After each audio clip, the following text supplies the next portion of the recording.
Hare Krishna. Hare Krishna. All gold. And even silver. Gold for now. All eager personalities. Sometimes Srila Prabhupada would, of course, it goes both ways. Sometimes there would be discussion about this, who we want to attract and who we want to benefit from or through or by the Krishna consciousness movement. So on the one hand, there's a desire for quantity. In Sanskrit it's called Mahayana, the greater path. Let everyone, loka samasta sukhano bhavantu, sarve jana sukhano bhavantu. You know this mantra? No. Loka means, what is loka? Planet, people. People, yes. Loka means basically everyone. Loka samasta, all the people. Loka samasta sukhano bhavantu. Sukha means Happiness. but it can also mean a saturation of satisfaction and well-being. Sukhano bhavantu, and bhavantu means? Yes, it's the demonstrative. May it be. May it be. And then the sister of this mantra is sarve jana. So sarve means? Sarve is the declension of sarva. Sarvaham sanidishto matrismiti. Sarva. Sarve jana. So jana means? Knowledge. No, that's jnana. This is jana. People. Population. Sometimes janasankhya means to do a census. And jana means human beings, actually, morally. So the distinction is sarva jana sukhanho bhavantu. May there be indeed well-being, satiated well-being for all of the human population as well. So there's sometimes a discussion of this Mahayana path of Krishna consciousness, that let every person possible get the chance. Get the chance. This was Lord Chaitanya's beneficence. That, what is that Sanskrit? No, it's actually, I think it's Bengali actually, if I'm making a mistake. Sorry, sometimes confuse the languages. Where Lord Chaitanya talks about going every village. পৃথিবীতে আছে যত Slow. Priti. বিতে আছে Then it's Bengali. Gram. যত Jatu. নগর আদি গ্রাম Adi Gram. Every village. Every nook and corner. When I got initiated, it's a beautiful letter. And Srila Prabhupada laid out my entire future, not just in this life, but forever. And it wasn't like uniquely for me, it was for all of his students, but in a sense it was written to me. And his first precept was, now I didn't write anything about my previous experiences in Krishna consciousness or anything. So he said, now you get fixed up, I paraphrase, now you get fixed up in this Krishna consciousness. How? How did he say he fixed up in this Krishna consciousness? By following the regulative principles and chanting 1600 days. Well, that's there too, but the situation was in the association of your God brothers and God sisters. What you said is correct, but if you take the association of devotees, then you get That is. yes. So how was Ado Shraddha? Next. Tata sadhu. So Srila Prabhupada is always so perfect in his instruction. So now you get fixed up, because now I have faith, I accepted the spiritual master, and he gives a second. Now you get develop, continue to develop and cultivate that faith in the association of your God brothers and sisters. Get trained by them. I'm paraphrasing. And if you have questions, who should I ask?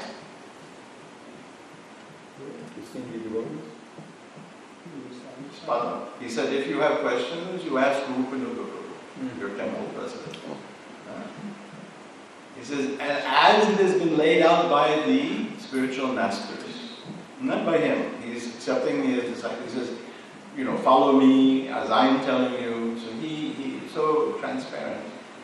And he didn't say not to. Later on, of course, his arrangement was that I got, he was the person who I constantly wrote to. If I didn't write to him for 2 weeks, he'd write me a letter, why you're not writing. So that was because of not just the personal relation, but because of the situation he put in me. So he wanted to, help me in my devotional life as I did service. So and then he didn't say not to write to him, but he didn't say to write to him. You have your there, and then you become fixed in Krishna consciousness. Then you can preach. So this is so important. What am I going to say? Oh, it comes into my little turtle brain, into my puny intelligence, and tell you things that I am clever in speaking or foolish in speaking. No. Become fixed in Krishna consciousness by getting properly trained in association of devotees, in the practicing of Krishna consciousness. Then you can preach. And then you should go to every town, nook and corner, and preach Krishna consciousness. So this is the Mahayana. This is the greater well-being. No distinction. Rupa Goswami, the prayer to the Goswamis is, what's the prayer? How does it begin? Nana. And then Dhira, Dhira, Jana, Priya, Karo, Prema, Dhira, Dhira. So the Mahayana is Dhira, Dhira. There's no distinction. Actually, generally, it says in the Bhagavad Gita that it's an offense to preach to those who are envious or faithless. Either. People who have no interest in Krishna consciousness, generally, we don't preach to them because then they'll disturb their own spiritual life. But it could also be difficult for us to hear such things, but we avoid them, that encounter. But Lord Chaitanya's beneficence is that he's devised this methodology. What is it in the samsara prayers? When we're talking about the spiritual master, that his mercy is just like what? A rain cloud. A rain cloud. And what is the metaphor there? Put out a forest fire. That's a mention of it. He receives mercy from the ocean of transcendental qualities, Krishna, and he pours it down to extinguish the Yes, but Srila Prabhupada's elaboration on this is just like it rains, even where it's not needed. It might rain on the ocean, it might rain on the water, bodies of water. Like, what does the ocean need rain? So sometimes it rains on the ocean. It will rain on rocks. Not just mountains can absorb it, but it will rain on rocks which can't utilize it. So it, Dhira, Jana, Jana again, indistinguished. Not only is this Krishna consciousness movement in the Mahayana sense beneficial for all human beings, but for whom? Loka samasta. Every living. Even though we're not conscious of it, when some living entity comes in contact with Krishna consciousness, then what happens to that living entity? Like the trees, when they hear us chanting. What happens to the trees? purification. Yes? More? They're liberated. Just one time hearing the name of Krishna, every living entity is at that moment liberated. So for us, the double-edged sword of human life, what's the double-edged sword of human life? Spiritually speaking. You can elevate yourself or degrade yourself. Yes. Now can a cat elevate or degrade itself? Not willfully. Hmm? Not willfully elevate himself. Yes, good point. Not willfully. But if a devotee comes along and says to the cat, Hare Krishna, and what does the cat reply? Hey, you say it every time. Or we had a dog here. Remember, Mataji? I used to go and see your dog. And what did I used to do with your dog? Your husband saw it more than you saw it. You used to chant, right? Govinda. And that dog, what did they used to do? Someone, don't be shy. Tried to say it. How did he try to say it? I would go, Govinda. And how would the dog reply? Someone, good. Govinda. Yeah. Actually, if we could teach the dog to do that, we would bring it down in New Orleans, boy, we could bring that dog all over and pack the house out, Dog who chants the names of God. Watch it. So the dogs can benefit, now what's the double-edged sword? Let's say it's some poor living entity. What will cause it? Atmahano? Killer of the soul. Yes, but now we can benefit, you said, of its own will. So we have some living entity who, even if they're as intelligent as a porpoises are so intelligent that you can teach them words, and they can reassemble them into practical, grammatically correct sentences. This is very high intelligence. But the porpoise, on its own will, it can't advance in Krishna consciousness. But what is the negative will, negative activity of a human being that will degrade that living entity? What is that? That the living entity would kill another living entity. So in other words, let's say by accident or willfully I kill some animal. I won't mention any because I don't want to make it too sad. Or someone else killed an animal. Like people, they eat meat, right? They're chasing the chickens, chasing that chicken, and then they kill the chicken. So what happens to that chicken? Stopped. Huh? He stopped in his progress. And then what's his birth again? Chicken. Chicken. So it's not necessarily, because when we study karma in detail, it's not necessarily sequential that a person is going through. How many species of life are there below the human life? 8 million. How many? How many species of life are there below the human life? Huh? 8 million. 8 million. So it's not necessarily so. In fact, it generally won't be that you're going through, 1 through 800 million. It's not like a sequence. Like the first birth, of course, is Brahma. But once you leave that position, then you come into the first. Of course, if it's the first birth in the material universe, then you take birth as the Indra. There's a Gop Indra, it's called Gop Indra. So Gop Indra is the smallest virus, the microscopic virus. It's Gop Indra. Gop Indra is the name of that microscopic. And it's listed in the Vedas, the smallest living entity, the primary, like no consciousness in that state. Just there, existing, eating, and replicating itself. One cell or different cells. So but if you're chicken, then birth might have been as a human being. Because maybe someone just did something to get born as a chicken. So the worst thing to do to a person spiritually is what? What's the worst in terms of the fundamental, the avideya of what's the worst thing you can do spiritually to a living entity? Stop its progress. Yes, stop its progress in Krishna consciousness. And what's the best thing, conversely, you can do for any living entity? Help its progress in Krishna consciousness.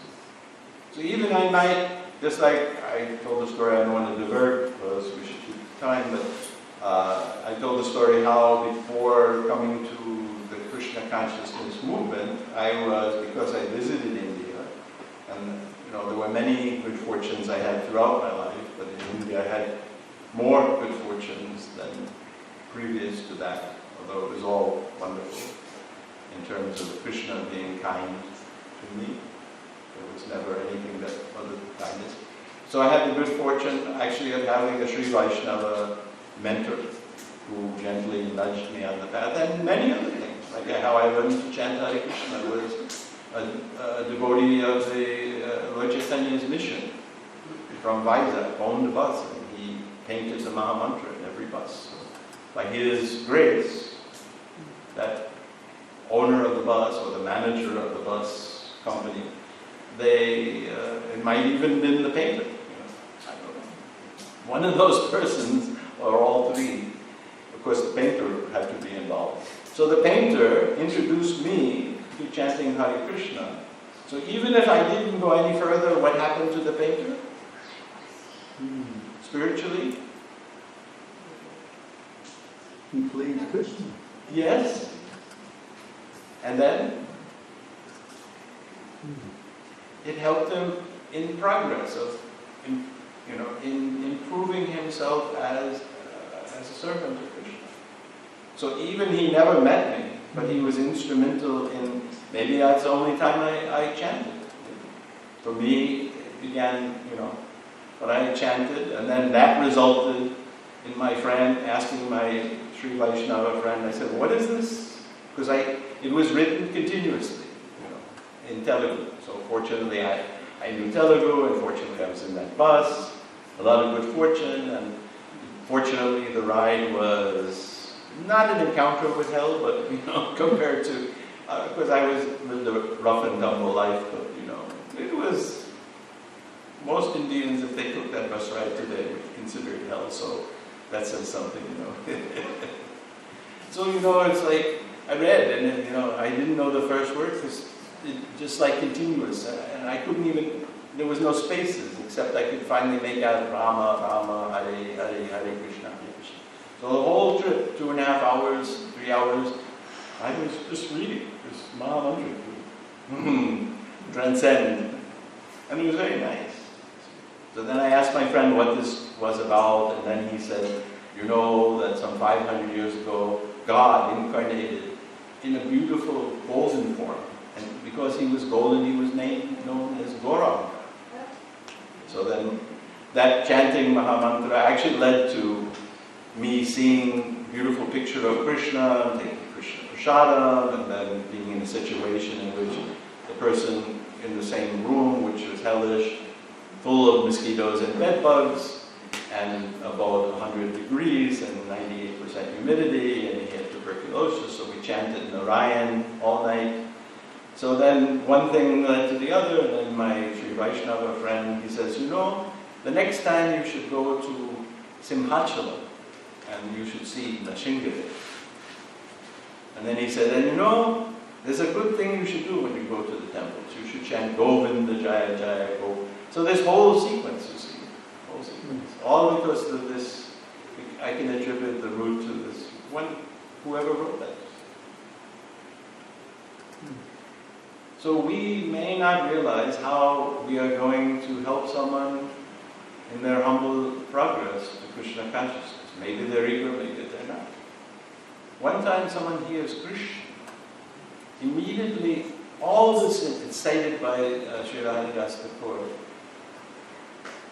the esteemed, inestimably great Sri Haridas Thakur, that one time uttering the syllables of the name of the Lord one time, knowingly, unknowingly, as long as it's without offense. If one is free from all of the sinful activities that one can commit in how many lifetimes? A lot. Innumerable lifetimes. Innumerable lifetimes. Of course, we should be careful about misusing that benediction. And what is that liberation?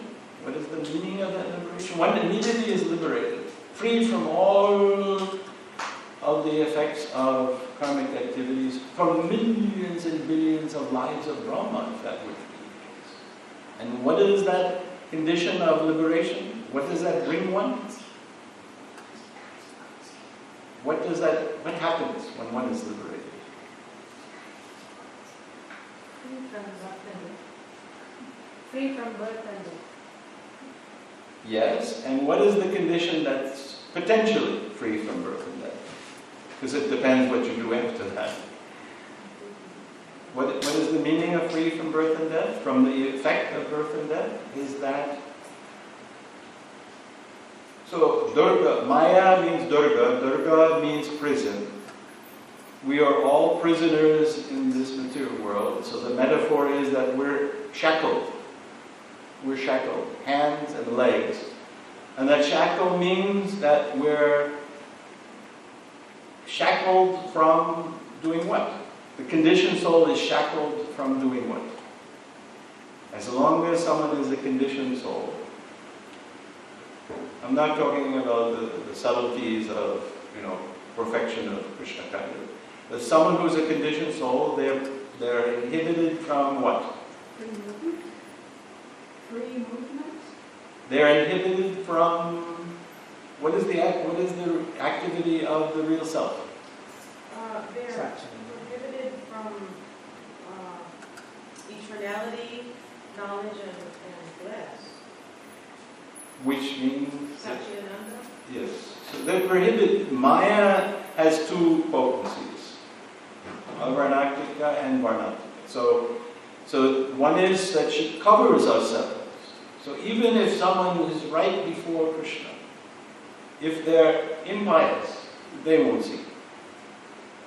Actually, Srila Prabhupada talked about flowers, and I handed out some flowers that came from my garden. And I know I've said this before, but he was smelling another flower. This smells so good. Krishna's really good. So, and he said, simply by studying the flower, one can become fully Krishna conscious. This is not an exaggeration, because it's a metaphor, but it's not a fictitious metaphor. So Maya's purpose, Maya's job, is that we will forget Krishna. What is that in the magazine? It's originally in Bengali, the Back to Godhead. Bhagavad Darshan. Bhagavad Darshan, yes. No, but what is the saying? That where there is Maya hai, andhakar. Oh, okay. So where there is Maya is like the clouds, or like the womb, or like the smoke. So where there is Maya, then there is forgetfulness of Krishna. We become clouded, we forget, even though Krishna is actually present everywhere. Tadajati tadajati taddure tadvantike tarantarasya sarvasya taru sarvasya savayata. From these Upanishads. That Krishna is actually always next to us. Sarva Rishisham Akishna. Krishna is sitting in our heart, actually next to us. Because the soul and Krishna are side by side in the heart, like two birds in a tree. And yet, although Krishna is always around us, both personally and impersonally, Maya makes the wonderful magic that we, even though Krishna, being in Krishna consciousness is the natural condition of our soul, Satchitananda. But that manifestation is not to experience Satchitananda. That's secondary. That is concomitant. Just like where there's the sunshine and heat. So where there is Krishna consciousness, we experience our original nature of eternal, but we become conscious of Krishna, which is the actual happiness. That is our actual happiness. So amazingly, even though it's impossible, theoretically, Maya is so expert, she puts us in condition where we will and can and did forget Krishna 100%.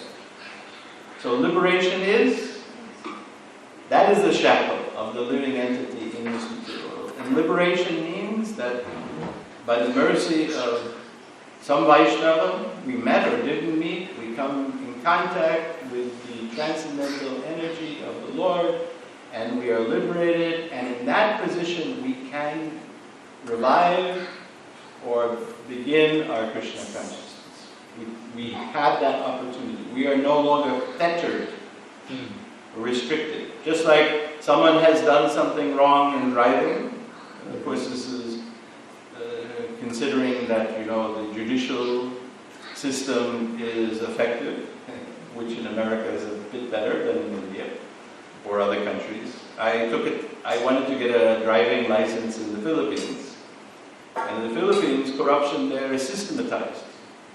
So India is not systematized. Now it's getting systematized. Like when I got my driver's license in India last time.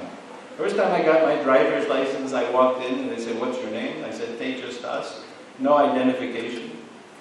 And, they had me take a written test and that was it. I didn't even take a physical test. The second time around, even though I showed them my international license, no. And then I said, "I'm not going to pay you money." He says, "Well, it'll just take you a few years before you get your license." So, because I knew the director of the motor vehicle, she lived opposite me. But they said, "That doesn't matter. We all have to get a little money. No papers will move it, but money." Anyway, so if I do something wrong in driving, and it's a severe, like a 3-point penalty, what happens? What's the worst thing that can happen to you in terms of your driving license? Taken away. It's taken away. And taken away for life. You can never, ever get a driving license anywhere in the United States because they'll spread the word. So we do something and it's taken away forever, that we can't remember Krishna. We can't engage in Krishna service. We can't come in association of the devotees. And when we come in association of devotees, we make offenses and we don't engage in Krishna consciousness. That is Maya Haya Andhakar. And the second part is Yahat Krishna. Taha nohe, Tahanai. Maya, Maya. Adhikar. And where there is Krishna consciousness, there is no possibility of Maya. But that means one takes shelter of Krishna. Krishna says, "Mam Ashrita." So, Ajnana Sukriti, somehow or other, we come in contact by the divine mercy of some Vaishnava, knowingly or unknowingly helping us, and then we're liberated. We're allowed to engage by the extreme beneficent activities, the Mahavadinaya of Lord Chaitanya. We are allowed, even despite our being rascals from billions of years, we're allowed, because Krishna doesn't want rascals in the spiritual world. Rascals can't exist there. And Maya is there to protect the spiritual world from rascals. Rascals are perfect. They can't even chant Hare Krishna. They hear Krishna's name, and what do rascals do when they hear Krishna's name? Run. They run and they cover their ears. Yeah, I've seen it. I've seen it. Sometimes even children, generally children, they just like to chant immediately. Dogs are more fortunate than those persons. Most dogs. Some dogs you chant will try to bite you. Or their owner will sick them on you. I had that happen in Delhi more than once. Running down the street with the Doberman pinches, scented kill us, like some Indian gentleman. Very excited. Never know.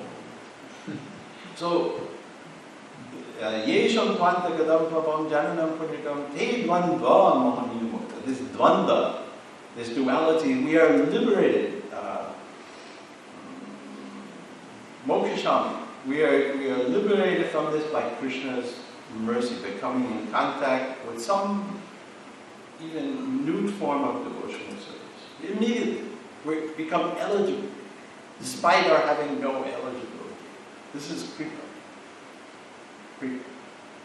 That we have to appreciate. We have to see that with greatest appreciation. How fortunate I am that I have this even singular moment where I am allowed to engage in devotional service, despite all the nasty things that I know I have done or not done. There is an interesting story of Munacharya, that he was falsely accused. It was one of the hours, yes. So he was falsely accused of raping a woman because people were envious of him. He was a celibate man. He didn't rape anyone. So he came before the court. And then, this is, I think, I'm not sure, yes, it was during Muslim times. Anyway, he came before the court, and the judge asked him, well, how do you plead? Are you guilty or not guilty? And he said, sir, I am guilty. I am guilty of millions and billions of crimes. I am just a nasty sinner. This is the Vaishnava's realization. And despite being a nasty person, somehow or other, Krishna is so kind. Despite, he says to Maya, allow to engage in my internal activities. Allow me. You understand? Allow me. So, this is the Maya, and the Hinayana is the different. Srila Prabhupada says, we don't want so many stars, one moon is enough. Because where there's moon, then all the stars, they become sparkling. And if there's no moon, of course, in terms of this analogy, then the stars are not going to be sparkling. So within this Hinayana is also the Maha. Because the purpose is let every possible person in any possible way benefit from the pure thing. We can't substitute that. We can't try to imagine. So do we have any questions from today's talk? Any specific comments? Yes. I'll come back to you. You were saying that if an animal or a tree hears the Hare Krishna Maha Mantra, Or gets Charnamrita or any types of let's thing. just say it was the hearing, because Okay. I know that when you give a dog or animal prasadam, that food that's been offered to the Lord, they get a human body in the next birth. So Yeah, most likely. do you know exactly what type of liberation you were talking about when the tree dies after he's heard the Maha Mantra, or an animal has been chanted to and he dies, and they haven't had prasadam, it's just the holy name? Yes. What will you say happens to that Well, soul? I've heard Srila Prabhupada talk about this, and there's some recordings about this, and there are references. And someone brought up to the point that how many will take birth as human beings.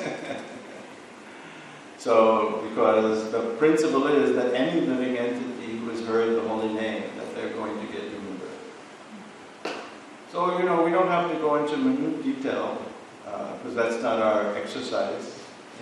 The principle is to understand both the potency and the fortune. This helps us so much. The foundation of Krishna consciousness is not academic. And we don't approach the books in an academic way. But the association of the books is the association of great Vaishnavas. Most of whom, the core of whom, are transcendentally liberated, pure devotees, whose every utterance, every single word itself is liberated. Every every word, and their words are as good as Krishna's words. Because they are like tunnels for Krishna's speaking. They're like tunnels, they're like speakers. So some other question? Oh, Yeah, well, here we go. I had something that what you were discussing now made me think of, I've never been able to reconcile this, that pastime of Bharat Maharaj. He was definitely engaged in devotional service, and he took birth as an animal. Yes. So, Well, there's 2 points in this, at least. There's many more. One point is that Bharat Maharaj, not being an ordinary living entity, just like Arjuna is not an ordinary living entity. But Arjuna is even more special than Bharat Maharaj. We could talk about, to make it more clear, but I will keep to Bharat Maharaj, because with Arjuna there's absolutely no contest. He's an eternally liberated soul. Wherever Krishna goes, he's going. He'll be there and Krishna will be there, and they'll engage in similar pastimes. Maybe different. There's no restriction for Krishna and Arjuna. Arjuna has different. He becomes Prataparuda Maharaj when Lord Chaitanya becomes, when Krishna appears as Lord Chaitanya. So there are so many things. But we can take that there's a Leela with Bharat Maharaj being a great devotee. He can, even not a perfect and pure devotee, even a non-perfect devotee can serve the purposes of Krishna. You see, sometimes demons serve the purposes of Krishna. Directly, actually, like Jai Vijay, or indirectly, Like if it gets hellish enough, then we'll all just be chanting, Krishna, Krishna, Krishna, Krishna, Krishna, what will I do? This place is unbearable. I can't even forget Krishna consciousness because it's so unbearable. Krishna, Krishna, help me. Sometimes that's the demon's purpose. So, but Bharat Maharaj definitely was under the control of Krishna. The other is to understand how careful we need to be and understand how thin. Srila Prabhupada said that Krishna consciousness is a razor's edge. And we may not even realize that we're deviating from Krishna consciousness. Sometimes people, and it becomes absurd. There is a group that was preaching in Europe, it's still going on, one of my godbrothers, and they're preaching Rasika teaching, but in which we shouldn't actually be preaching anyway. But they're preaching it, they became so insane, and I don't want to say it too inappropriately, they're doing the most grotesque activities. Nobody in their right mind could mistake this from Krishna consciousness, even if they had just 5 minutes exposure. The boys and girls sit on each other's laps and they do so many, during kirtans, it's incredible. So but they think they're the best devotees of all. They think. In Los Angeles, there was a whole group of people who swore by smoking about having a little toke. They'd do kirtan, but before kirtan, they'd have a little toke, And they said, because they were high, so they, who knows, but they felt that they never experienced such kirtan, and that's the way they wanted to do kirtan. So, we understand that that's nonsense, right? That material things cloud the mind materially, and it's material nature, it doesn't allow us to hear Krishna's name. It's an imitation of Krishna's name. And it's a way that Maya's tricks are so many, unlimited. She has everything that we can imagine that we want to do in Krishna consciousness. She has a trick to prevent us, one, and then to test us, two. So, Bharat Maharaj, just see how great a devotee. He never lost Krishna consciousness. minor attachment, but because he was compassionate. He was compassionate, and he loved that deer. But he loved all the deer. He had the deer took shelter of him, so he took care of it, and he was worried at the time of death he would take care of the deer, and then he became a deer. So many things from this example. Now Yogi Prabhu. He spoke about Krishna consciousness being available to everyone, but before that you had mentioned that there were these two paths. Yes, Mahayana and Hinayana. Yeah, you didn't talk anything Oh, I did. I brought it Hinayana. back up in Hinayana. But I didn't, because of the time, I didn't elaborate. Well, So can you at least Hinayana, give the definition? yeah, so Mahayana is quantity, Hinayana is quality. Hina and Ma. Something like Srila Gokul Das Babaji Maharaj not having any disciples other than Bhaktisiddhanta Saraswati. Yes, that would be a very good example of that. Hmm. One disciple, like Bhaktisiddhanta Saraswati Prabhupada Thakur Maharaj. He said, if even I have one disciple who's purely Krishna conscious, that is sufficient. That's a reference about the Hinayana. So sometimes there's a discussion, that, what do we do so that we get people to become attracted? But my point would be that they say, old wine in a new bottle, or you can decode the bitter medicine, Srila Prabhupada said.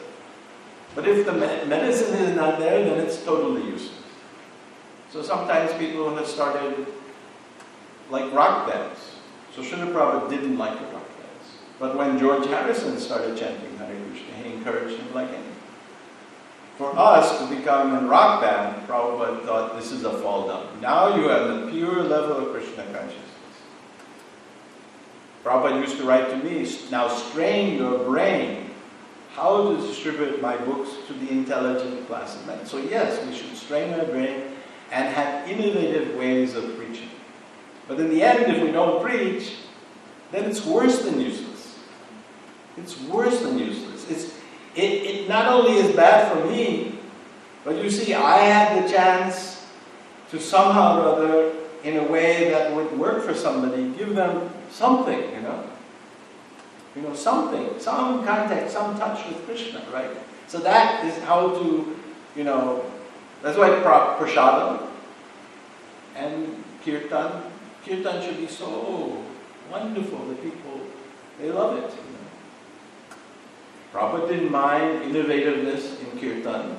Like, he had a devotee who played the trumpet, he sent him to London to go on the street when they were in London. Yes, Prabhu? 2 minutes. You want to finish your... No. Okay. Is that okay? Because we're running out of time. Yeah, that's fine.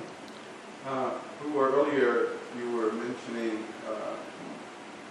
we all are aware pretty much that Prabhupada says there's 8,400,000 species of life. Earlier this week I was listening to a lecture by Prabhupada. He was describing this as desires. He says there's 8,400,000 desires. Mm-hmm. So it seems like that's a lot of ways we can actually forget Krishna. How do we choose, or how do we control ourselves to have the right desire? Yeah. Well, I'm not criticizing or debating with you, but you said, can you remember exactly the sentence you said before the second about we choose, but we don't choose. That Maya Dakshena Prakriti. So this Maya is so powerful, we think that we're choosing, but it's just a reaction. In other words, I think that I'm desiring to eat meat. But there's something that caused that, because otherwise the living entity can't desire to eat meat, and Maya has her way and cultivates that within our subtle material body where we're having this desire. Otherwise the pure soul can't have a desire to take anything other than prasad. So, especially me. No. Oh my goodness, no. Right? So, this formation of the body, it is due to an interaction of the living entity with material nature, of which we are mostly unconscious. A person is not consciously thinking, well, I want to take birth. Some people might want to.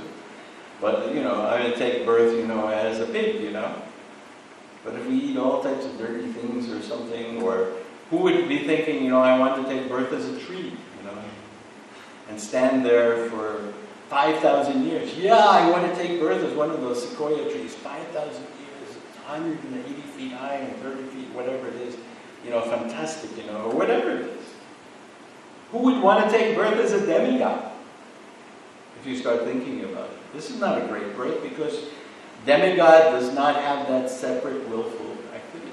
Although he's actually counted amongst but he's living out punya kshane macha lokam. He's got piety, he lives it out.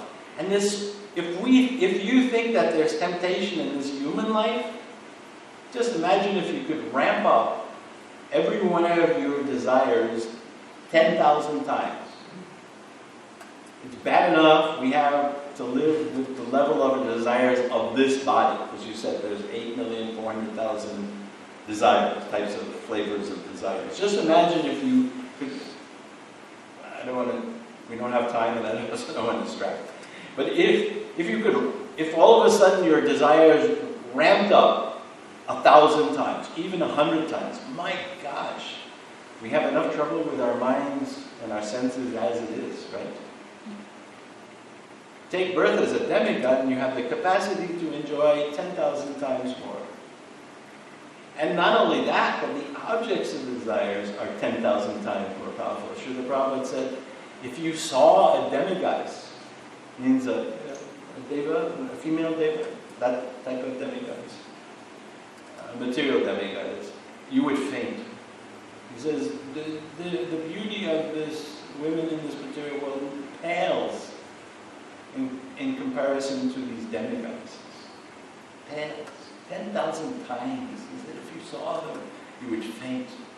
And the beauty of the damsels of the spiritual world, the damsels, the female forms that are in Krishna's association, millions of times more beautiful. Unbelievable.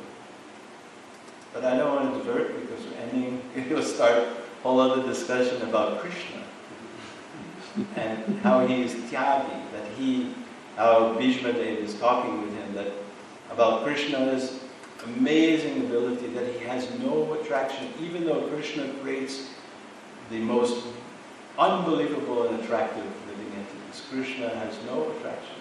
He is the ultimate Brahmacharya. Anyway, I hope my talk has been of some benefit. And thank you for allowing me and asking me to speak. Hare Krishna. Hare Krishna. Jai Krishna.